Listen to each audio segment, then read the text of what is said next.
Welcome to Sweet Life Beat Life. We hope this video helps. You must start by confirming permission to use a hotspot. Do not bypass passwords. Once you have consent, open Wi-Fi settings and scan for networks.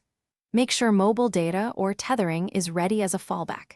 If the hotspot uses a captive portal, enabling location and notifications helps your phone detect the sign and page. These steps set you up legally and technically to proceed with authentic connection methods rather than attempting to circumvent security. Next, use the authorized connection methods. If a captive portal appears, tap the notification and complete any form or voucher input. This is the router's intended way to grant access. You can also ask the hotspot owner for a guest password or time-limited code. This keeps access lawful and auditable. In many venues, download the venue or carrier app to obtain credentials or vouchers. These approaches respect network security while giving you reliable connectivity without evasion. Finally, if you cannot get authorized access, use safe alternatives.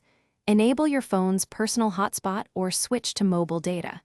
If a sign-in page won't load, restart Wi-Fi, clear the browser cache, or forget and rejoin the network.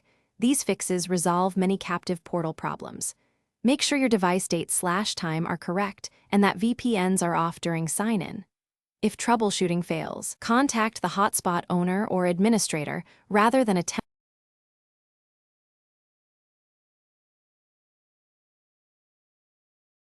Thanks for watching. Consider subscribing if we helped you.